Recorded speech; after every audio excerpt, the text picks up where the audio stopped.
Alright, hello everyone and welcome to a different kind of video, because today I want to share my opinions about the results of a survey held by NHK regarding Final Fantasy. Before I start, however, I should probably provide you with some background information.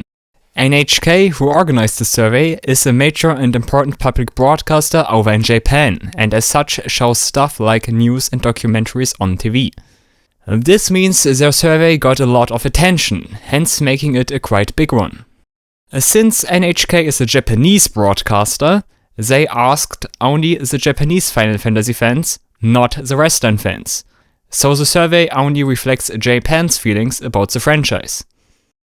The voting period lasted from December 20th, 2019 until the end of February 2020. Don't know the exact date, but around about 2 months. Roughly 470,000 people participated, with the distribution between male and female participants being almost 50-50. People across all ages voted, with a focus lying on people between 30 and 39 years. So looking at all this, this survey should be a very representative one for the Japanese audience, which is something Square Enix definitely also realizes and may take into account for future Final Fantasy titles. Also, if you want to take a look at the survey for yourself, which I recommend because I will not be able to cover every little detail in this video, you can find a link to it in the video description. And be aware that the website is of course in Japanese, so you have to rely on Google Translate, making some names tricky to figure out, unless you happen to know Japanese of course. The survey is split into 4 different categories, namely series, characters, bosses and summons, and music. So let's start with series, which is the top list of the individual Final Fantasy titles and probably the most interesting one. This is also the list I will be focusing on and talk about every single spot, while for the other 3 lists I will try to go through quicker, only pointing out the most interesting stuff I noticed. Okay, looking at the series list, we are already struck with a huge surprise, since Japan's favorite Final Fantasy is Final Fantasy X and not Final Fantasy VII, which only managed to reach 2nd place. Now, if you would ask me if I ever had to guess which Final Fantasy would make the cut after asking a lot of people, I would actually say it would come down to those 2, because FF7 for obvious reasons, and FF10 because it offers the most condensed experience out of all Final Fantasies in my eyes, and also left a strong impression for being the first Final Fantasy on PS2, as well as being the first one to include voice acting. Still surprising to see Final Fantasy VII not on place 1, despite everyone always praising it to be the best out of them all. So yeah, quite interesting.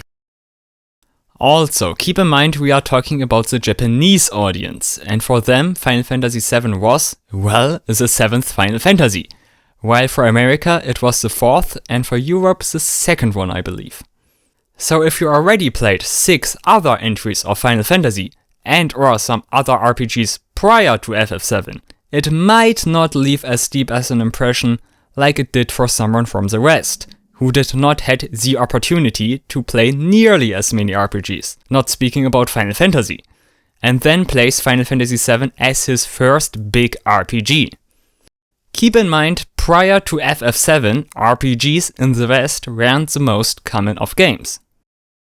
Well, at least we got Final Fantasy Mystic Quest, right? It's actually not on this list, maybe if they had asked the Western audience. Who knows? Place 3 was also a surprise for me at first, because it goes to Final Fantasy VI. But after further thinking, I came to the conclusion that it is the classic pixel Final Fantasy. FF5 is rarely talked about, and everything from Final Fantasy IV downwards lacks the depth from future titles. It might also help that Final Fantasy VI raised the bar for the story and characters to a level it is still very well able to compete against the newer entries. So good to see Final Fantasy VI being that high, because I really like it and would also place it on 3 from my personal list. Number 4 is a Final Fantasy I always underestimate, that one being Final Fantasy IX. FF7 and FF8 will always be the more recognizable titles of the PS1 trilogy for me, since those two are the ones that brought me into Final Fantasy, and it wasn't until, I believe, about a decade later that I finally played FF9.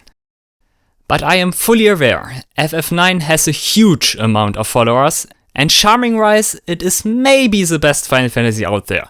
So well-deserved spot. 5th place goes to Final Fantasy XIV. Now, Final Fantasy XIV is one of the few Final Fantasies I have never played for the simple fact that I don't like MMORPGs. Can't say much about it other that people who invest a lot of time in an MMO develop a big dedication for it, and that Final Fantasy XIV is a well-received game with a huge player base, which should explain the 5th spot. From what I know, Final Fantasy XIV also has many crossover stuff with other Final Fantasies, which makes it a little bit like a best of Final Fantasy in a way. The next surprise is number 6, namely Final Fantasy V. I already mentioned I rarely hear someone talking about FF5, but when I hear someone talking about it, it's a lot of praise, which I can agree on. Nice to see it's not as underrated as I sometimes feel it is.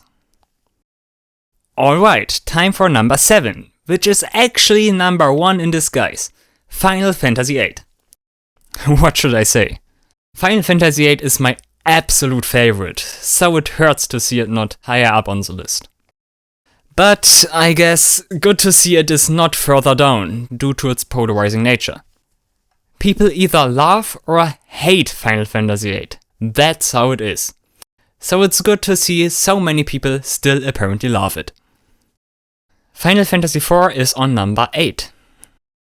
I would describe FF4 as a solid entry overall, but it has nothing groundbreaking in my opinion. Actually, I find it astonishing it was able to outrun so many other titles. It just has nothing that special. I get it is a step up from previous entries story-wise, and it is also the first 16-bit one, but that's it. Maybe it is just me. Looking at place 9, I once again can't say much about it because it's Final Fantasy XI. Same deal as Final Fantasy XIV and a proof in my opinion for what an impression a MMO can leave if you invest a lot of time in it. Still surprising to see it in the top 10 though. Yet another surprise for me is Final Fantasy XV in the 10th spot. In my opinion the worst mainline entry and also an entry the community is very torn apart about. FF15 does have some pretty lackluster mechanics, but scores a lot of points by having a lot of them, like driving, fishing, hunting and cooking, while also featuring a huge world to explore. It's quantity over quality, and for many people, especially newer fans, this might be enough for a more than satisfying experience. The marketing on Square's side with all the trailers and demos and stuff, along with the infamous legacy the game builds on, could also be factors to explain FF15's placing. A fun fact, I recently played episode Arden and had a lot of fun with it. Way more I would have ever imagined, and I am encouraged to give Final Fantasy XV another shot, and maybe then I will understand the appeal. The first spin-off game on the list in form of Final Fantasy Tactics is on place 11. Again, a Final Fantasy game with a very dedicated following, and I can fully agree on it being a fantastic game, because it has very deep gameplay, which allows its tactical elements to shine bright.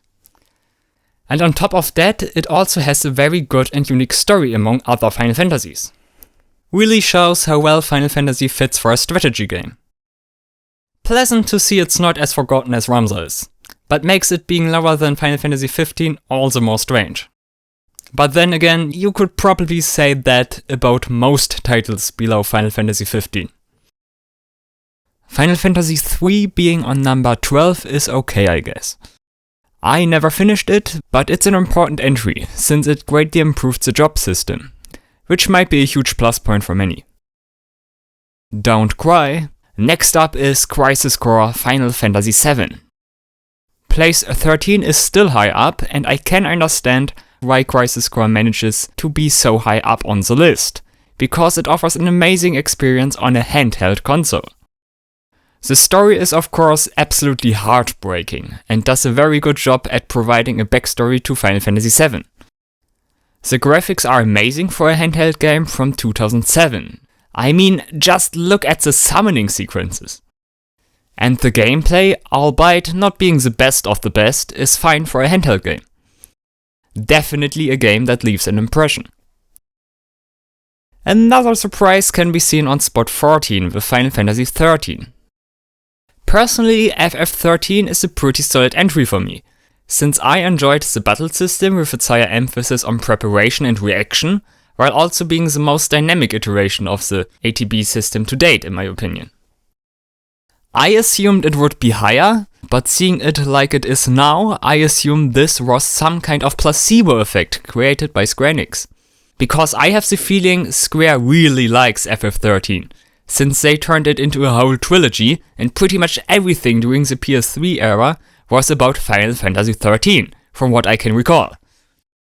Also, they like to put Lightning everywhere, to the point where she is now one of what I like to call the big three emos, containing of her, Cloud and Squall. So it's quite a shock, pun intended, to see it's far from the nonplusultra Square apparently wants it to be. And sure, I am well aware of the critique FF13 gets, but still, after all it's the HD Final Fantasy, which left a great impact for me at the time. No matter its placing, it is still probably the best hallway simulator ever created. And now we come to my biggest disappointment, which is number 15 with Final Fantasy XII. Along with Final Fantasy VIII and Final Fantasy VI, my favorite Final Fantasy, making this placement a great pain for me. It's probably less about the gameplay, which is in my opinion the best any Final Fantasy ever offered, but more about its characters and story. Compared to other Final Fantasies, FF12 lacks the fanciness other Final Fantasies have. Just compare the characters of Final Fantasy XII with characters from other Final Fantasies. In FF7 you have this protagonist with a huge sword who performs all kinds of impossible techniques with it and has this iconic spiky haircut. Or Squall, who uses this insane combination of a gun and a sword and has this cool looking angelic lion as a symbol put all over him. FF12 looks almost unexciting in comparison. Another difference is the story of FF12, which puts more emphasis on what is going on in the world, rather than the individual characters. Put all of this together and FF12 feels a bit shallow as far as its personalization goes. It all sounds more negative than I want it to be, and I personally really enjoy the story and characters of FF12.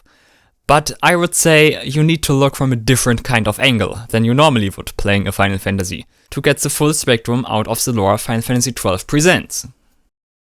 All I have to say here is, don't listen to those Japanese fans' lies. Final Fantasy Type 0 is number 16.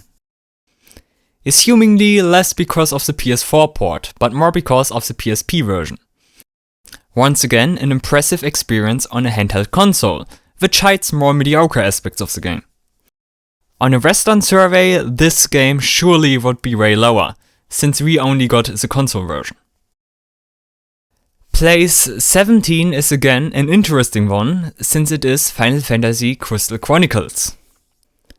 One I haven't played, but I know many people have fond memories of it. Being released on the GameCube and as such being a big and exclusive Final Fantasy for Nintendo fans could also be a reason for pushing it up. The only mainline Final Fantasy I have never played outside the online ones is on position 18. Final Fantasy II. I can hardly tell anything about it, but when I hear people talking about it, they say not too much favorable stuff about it. It spawns from the NES era and steps in the footprints of the likes like Zelda 2 and Super Mario Bros. 2, by not essentially trying to improve what its predecessor did, but trying to do something different. Ultimately, it is a very unique entry from the few things I know, but I cannot assess if its spot is justified or not. 19 is Final Fantasy X-2. Again a surprise for me, because it has a bunch of J-pop-esque influence to it. What I believe happened here is quite simple. Just think about it. If you played FF10 too, you also probably played FF10, because you either played Final Fantasy X and wanted to know what happens afterwards, or vice versa. Now you are spoiled for choice. Final Fantasy X or 10-2. And apparently more people decided to pick FF10, which I can't blame them for. Number 20 goes to Mobius Final Fantasy, the first mobile game on the list. I myself am not someone who plays mobile games, and I probably never will be, because for me playing mobile games is a waste of time, solely because mobile games are destined to shut down someday, rendering everything I would have done pointless. However, I can certainly understand the appeal mobile games have, and even understand that people spend money on them. I know, gacha games and in-game purchases are a hot topic in recent years of gaming, but they provide a very solid source of income for gaming companies nowadays. And in the end, it's your fault if you fall for it and buy such stuff. Also, oftentimes the things that are available for purchase are nothing else like a trading card booster or one of those action figures where you get a random figurine in each pack. I would assume many of us are guilty of buying said items in the past. So I can't understand why it is so sinful to offer the same in a digital format. There are of course a lot of black sheep out there trying everything to push you to buy their gacha crap, but who actually forces you to do so? I know I'm going way off topic here, but I wanted to sensitize you a little bit about all those gacha and in-game purchase stuff, because I always see people going mad about this, while it shouldn't really pose an issue, since it should be completely in your hands if you commit to it or not. Anyways, back to Mobius Final Fantasy. Although I do not play it, I watched a lot of videos about it and came to the conclusion that it is a legitimate good game. It has surprisingly good gameplay, graphics and story, the latter one being very well expanded on by crossover events, starring other Final Fantasy characters. On top of being able to stand its ground, Mobius gets further pushed by the fact that mobile games are extremely popular over in Japan. Looking at it from that angle, it actually comes as a surprise for me there wasn't a mobile game higher up on the list. Would be interesting to see if a mobile game would make the cut if they do such a kind of survey with the Western audience. Lightning Returns with, Lightning Returns Final Fantasy XIII on spot 21. A title I appreciate because I liked the Majora's Mask-esque time management aspects of the game, and also liked Lightning Returns' take on the ATB system. I think it was a brilliant conclusion for the whole 13 trilogy, but I can understand it's less remarkable than Final Fantasy XIII, albeit being maybe better than its big brother. It's hard for me to decide. Seeing Final Fantasy Tactics Advance even making it on the list and then also landing on number 22 is quite curious if you ask me, because I never hear anyone even remotely speaking of it. It's all just about tactics, never its follow-up advanced titles. Like Crystal Chronicles, I feel an important thing was once again that it was a Nintendo exclusive. I can just imagine that many Nintendo players at the time heard about Final Fantasy Tactics being quite good, and then were pleasantly surprised to see they would get the opportunity to play their own Final Fantasy Tactics. I personally think Final Fantasy Tactics Advance is solid, but nothing to get too much excited about. So weird to see it on the list. It could be that Japanese people are more fond of it than Westerners, who knows. Now I want to go a little bit out of order, because I want to talk about place 23 and 26 together, which are Dissidia Final Fantasy and Dissidia Duodecim Final Fantasy respectively. Both are well-deserved candidates for this ranking, and I would put them probably way higher, solely because they are absolute love letters to the Final Fantasy franchise as a whole. What I would disagree on is the original Dissidia being higher than Duodecim, since they are basically the same game, with Duodecim featuring additional content and being the overall more enhanced version. But both are ranked close together anyways, and I suspect if you played one of them, you played the original. No matter the case, glad to see them, especially since I am a sucker for the Dissidia series. And too bad there is no Dissidia NT on the list. But I guess before that happens, the universe already exploded 10 times or something like that. Moving on to number 24, we land where it all started, the original Final Fantasy.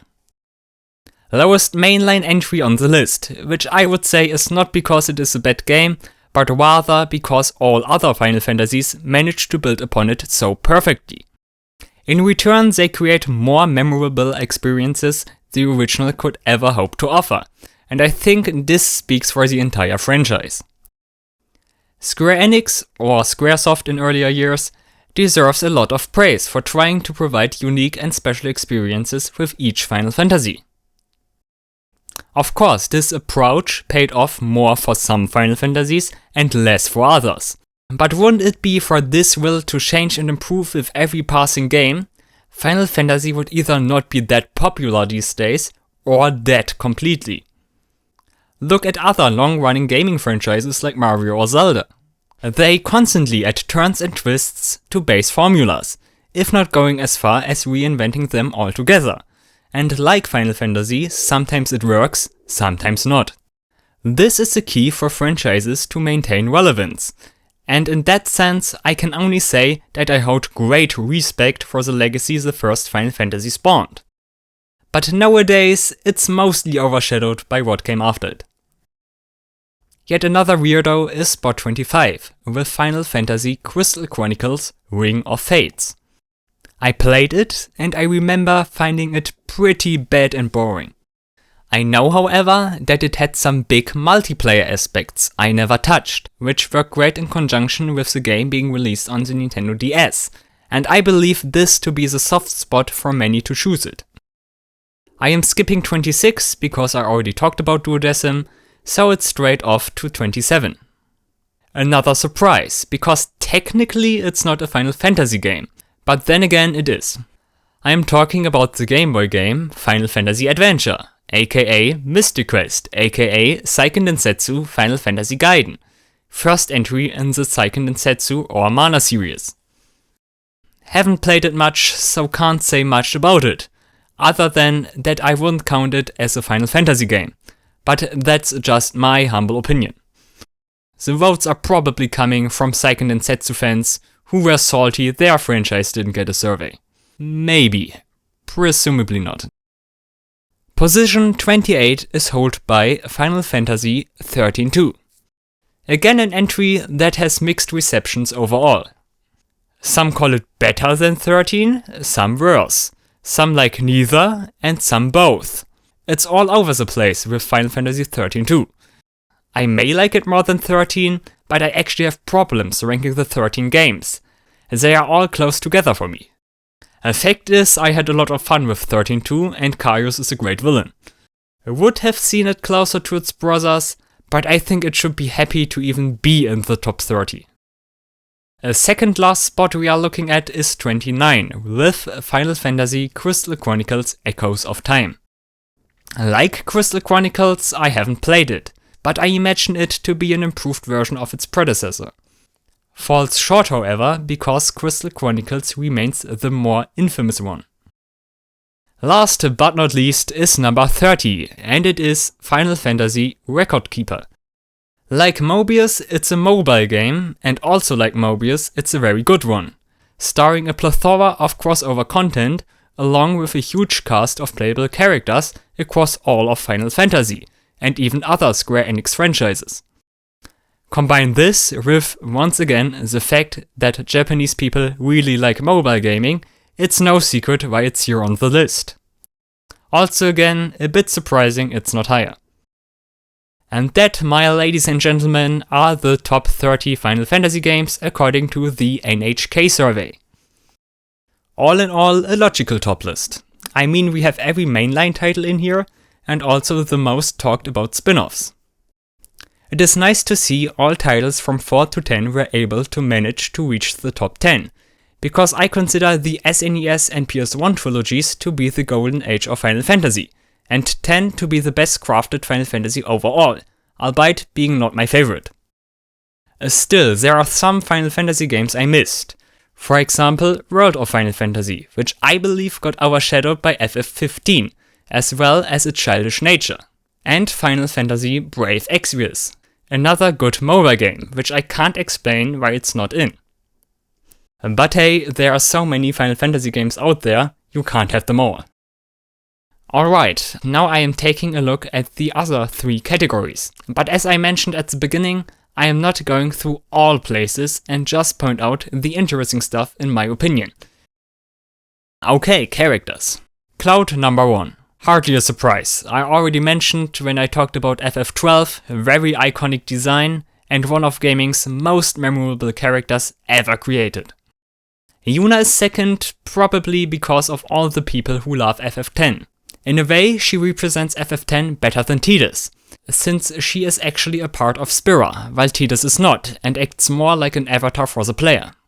It's a little bit like Link and Zelda, if you ask me, with Zelda being more of a persona than Link is. Without diminishing Tidus, he is still very high and also a very enjoyable character. But between Yuna and Tidus, it's Yuna who strikes the cut for FF10. Third is Aerith. I never cared much for her, but I understand the impact she leaves. And people absolutely love Vivi, so place 4 is hardly a surprise. Lightning is only 8th place. Expected her higher, FF13 placebo again. Apparently her side job as a model didn't help pushing her much. Sephiroth is surprisingly low, with 11th place. Expected him to be on par with Cloud. It seems like J-Pen doesn't like the villains that much in general, since he is also the first on the list. It's more about the heroes. Sadly, because I always appreciate good antagonists. Kefka is another good example of this. He is on number 43. Definitely would be higher if they asked Western people. Might also have something to do with the fact that Kefka is different in Japanese, since from what I know he is simply rude and doesn't do all his hilarious jokes he does in the English version. Ardyn only 63. Sad because he just carries FF15 for me. Such an amazing antagonist. My absolute disappointment is that Squall is only place 14, and on top of that also is 1 spot lower than Noctis. Bloody hell. I mean, he is so well designed and wields the infamous Gunblade, which I consider the most iconic weapon in the franchise. Also, he is constantly making a lot of guest appearances to the point where he is Final Fantasy's vice representative next to Cloud. I don't know, maybe I'm just too biased, but he could at least have run against Noctis. Guess all Kingdom Hearts fans who voted accidentally choose Leon from Final Fantasy II, snapping Squall off some places. What a shame. A funny thing I noticed is Balthier being fairly high with spot 29, while also being way higher up than Vaan, which is very fun, since Balthier was originally supposed to be FF12's protagonist, but got replaced by Vaan, because he apparently didn't correspond to Japanese beauty ideals. Well squared, that didn't pay off. And don't get me wrong though, I have a soft spot for Vaan. Another funny thing I want to point out here, and my personal highlight, is place 179, because it's the Shoe-Puff Hypello from Final Fantasy X. Just ridiculous. This also means characters like Sid Raines, Barret or Cisne are less popular than him. Just crazy, J-Pen got a good sense for humor. Also, shoutouts to my favorite Final Fantasy character on spot 125. Last thing I want to mention is that characters from FF5 and below are overall lower ranked. Already said it when I talked about FF6, it was a spike for the franchise in story and characters, so everything prior to 6 feels a bit underdeveloped in comparison, reflected in the placings here. And by the way, Cecil and Rydia got probably screwed, because for whatever reason they decided to split them up in Dark Knight and Paladin, and Child and Adult respectively. Odd decision. Speaking of odd decisions, the third top list are bosses and summons, which is a strange combination. Then again, throughout the games, most summons you get are also fought, so it makes sense in a way. Strange regardless. Number 1 are the Knights of the Round, which I would have never expected to see here. Sure, their summon animation and the damage they deal are sick, but there are just way more prominent summons in Final Fantasy, like Ifrit, Shiva, Ramu, and mainly Bahamut. Also, while mentioning them, it should be noted that each incarnation of the summons is counted separately. So there are multiple Bahamuts on the list, for example, from FF10, FF8, FF5, etc. The second and Japan's favorite boss is Kefka and not Sephiroth, to my surprise. I could imagine that if you have played FF6 before you have played FF7, Sephiroth feels a little bit like Kefka 2.0, since both fights are pretty similar. You have to first defeat a version of the boss with multiple parts, and then have a showdown with a godly version of the game's antagonist. So it feels like Sephiroth got some minus points for repeating a previous concept. Other things I find noteworthy are that Anima, Valefor, and Broska's Final Aeon are ranked high and close together, leaning back to FF10's first place. And that many super bosses like Omega, Shinryu, Yasmart, and Ozma are high up too, since the super bosses in general are well thought out fights, and overcoming the challenge and being finally able to defeat them makes for some great and memorable moments. Of course, the mascots like the Quechua, Tonberry, Chocobo, and Moogle can also be found. If you take a look at this survey for yourself, I would advise you to check out the last spot of this category. If you look at it, you know that the trauma can leave some big impressions. That's all I'm gonna say about it, but we all fell victim to it. And if you say it never happened to you, you lied. Anyways, moving on to the last category, which is music. Number 1 here is To Xanarkand. Same like all the other FF10 stuff we've already seen. FF10 is the favorite title of the majority, and To Xanarkand is the defining theme of this game. Followed by To Xanarkand is Battle at the Big Bridge. Another logical one because the Final Fantasy V version of the song is already a Final Fantasy classic, and it also got dozens of remixes, since every time Gilgamesh makes an appearance, which he does a lot, he is pretty much accompanied with a new rendition of his battle theme. This also raises the odds that there is at least one version of Battle at the Big Bridge you like. Spot 3 is something I really like, especially since FF8 did not get that much love up to this point, so it's nice to see Eyes on Me gets the bronze medal. Some might be surprised, but I believe it made it because it's the first full-fledged theme song with lyrics a Final Fantasy game got, and it seems it left a deep impression. The songs with lyrics are all around very high up. For example, One Winged Angel is number 6, Melodies of Life number 8, Suteki Dane number 11, and Otherworld number 23. This also applies for other important themes that many closely link to some titles, like Aerith's theme on spot 7, You're Not Alone on 13, or Kuon Memories of Light and Waves on 26. The main theme of Final Fantasy and the prelude, both of them almost present in every Final Fantasy game, are on 9 and 18, which makes also sense. The big surprise of the music top list for me was Place 4, Searching for Friends from Final Fantasy VI. It defines the second part of that game, but it is astonishing to see it is able to outmatch the ones I already mentioned. And to close the music section off, I want to say that I was surprised to see that many battle and world map themes are quite low on the list. Maybe that's because they are too present, considering how much longer they are usually heard compared to the remaining songs a Final Fantasy soundtrack offers. Then again, that's exactly what makes them so remarkable. And at least I would never get tired of listening to them, but alas. However, that is it. Wrapping things up, I can understand the rankings for the most parts, with some surprise choices in between. Of course, my personal preferences would make a very different list, but when it comes down to public opinion, I feel it's overall congruous with what you hear when you follow some discussions and argumentations about Final Fantasy, at least within the Japanese portion of the community. If I had to declare a winner of this survey, I would call Final Fantasy X the obvious winner, with exceptional placements in every area. I really grant FF10 this achievement, But I hope Square Enix doesn't take this as an encouragement to make FF10 3. I really do not want to see this. It would become a huge train wreck in my opinion, based on the Will audio drama. Not so well performed FF13, and to my disappointment FF8. Both mainly only got mediocre spots. At least expected FF13 to get better ratings. But the ultimate loser of this survey, in my opinion, is, again to my disappointment, FF12.